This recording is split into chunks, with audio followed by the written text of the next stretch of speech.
ஜென்ரலாக ஐ ஹெல்த்னு எடுத்துக்கிட்டிங்கன்னா நம்ம வந்து 2 விஷயமா பிரிக்கலாம். ஒன்று எக்ஸசைஸ், இன்னொன்று ஃபுட்டு. ஸோ எக்ஸசைஸை பொறுத்த வரைக்கும் தூரமாக பார்க்குறது கண்ணுக்கு நல்லது. இப்போ வந்து கண்டுபிடிச்சிருக்காங்க, சிங்கப்பூரில் வந்து ரிசர்ச் பண்ணி தூரமாக பார்த்தீங்கன்னா உங்களோட பவர் இன்க்ரீஸ் ஆகாது அப்படின்னு சொல்லிட்டு சொல்கிறாங்க. அதுவும் இந்த டைமில் ரொம்ப ரொம்ப முக்கியம். ஏன்னா எல்லாம் செல்ஃபோன், டேப் அந்த மாதிரிலாம் யூஸ் பண்ணுறதுனால அவங்க வந்து கிட்ட வேலைகள் அதிகமாக பண்ணுறாங்க. அண்ட் வெளியில் போய் விளையாடுறது வந்து ரொம்ப ரொம்ப கம்மியாயிடுச்சு. ஸோ அதனால் உங்களுக்கு வந்து பவர் இன்க்ரீஸ் ஆகிட்டே போகுது. இது வந்து நம்பர் 1. அதாவது 20-20-20ன்னு சொல்லுவோம். எவ்ரி 20 மினிட்ஸ் நம்ம செல்ஃபோனோ ஏதாவது ஒரு நியர் ஒர்க் பண்ணும்போது எவ்ரி 20 மினிட்ஸ் 20 ஃபீட் டிஸ்டன்ஸை பார்த்து 20 செகண்ட்ஸ் கண்ணை பிளிங்க் பண்ணணும். இது வந்து நம்ம ரெகுலராக ஒரு வேலையாக பண்ணணும் எக்ஸசைஸ்ன்றது. இதை தவிர நிறைய கண்ணை உருட்டுறது, பாமிங் டெக்னிக் இதெல்லாம் இருக்குது. இதெல்லாம் வந்து ஸ்ட்ரெஸ் ரிலீஃப்காக பண்ணலாம்.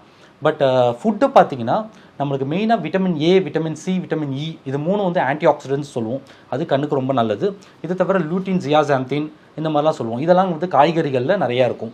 அண்ட் விட்டமின்ஸை பொறுத்த வரைக்கும் உங்களுக்கு ஃப்ரூட்ஸ் அண்ட் வெஜிடபிள்ஸ், அதுவும் கலர்ட் ஃப்ரூட்ஸ் அண்ட் வெஜிடபிள்ஸில் அதிகமாக இருக்குது. ஸோ ஹெல்த்தியாக ஃபுட் எடுத்துக்கோங்க அண்ட் டிஸ்டன்ட் ஆக்டிவிட்டீஸ் நிறைய பண்ணுங்கள். இதுதான் என்னோட அட்வைஸாக இருக்கும். கேரட் சாப்பிட்டீங்க அப்படின்னா கண் பார்வை நல்லா இருக்கும் அப்படின்னு சொல்லி வளர்த்துருக்காங்க. அது உண்மையா?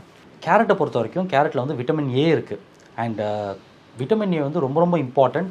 கார்னியாக்காக அண்ட் ரெட்டினாக்காக ரொம்ப ரொம்ப இம்பார்ட்டண்ட்டான விஷயம். யாருக்காவது விட்டமின் ஏ டிஃபிஷியன்சி இருந்ததுன்னா அவங்களுக்கு விட்டமின் ஏ கொடுத்தோன்னா ஒரு மிராக்கல் மாதிரியே அவங்களோட பார்வை வந்து நல்லா தெரிய ஆரம்பிச்சிடும்.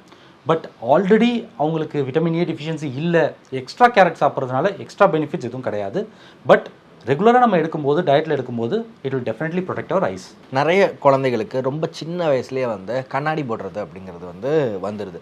ஜெனட்டிக் ஒரு காரணமாக இருக்க வாய்ப்பு இருக்கா? ஜெனட்டிக் தான் மெயின் ரீசன்.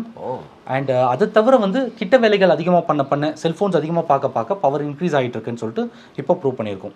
ஸோ இதுக்கு வந்து சில ட்ரீட்மெண்ட்ஸும் இருக்குது. அப்பார்ட் ஃப்ரம் டிஸ்டன்ட் ஆக்டிவிட்டீஸை தவிர சொட்டு மருந்துலாம் இப்போ வந்திருக்கு பவர் இன்க்ரீஸ் ஆகிட்டே போகாமல் இருக்கிறதுக்கு. இதை தவிர கண்ணாடி இருக்குது, அதுக்குன்னு ஸ்பெசிஃபிக்காக கண்ணாடி இருக்குது. அண்ட் இதை தவிர வந்து ஒரு சில காண்டாக்ட் லென்ஸ் இருக்குது, நைட்டு போட்டுட்டு காலையில் கழட்டி வச்சிடலாம். அந்த மாதிரி காண்டாக்ட் லென்ஸ்லாம் கூட இருக்குது. இதெல்லாம் வந்து மயோப்பியா கண்ட்ரோல் பண்ணுறதுக்காக ரிசர்ச் பண்ணிகிட்ருக்காங்க. சூப்பர்.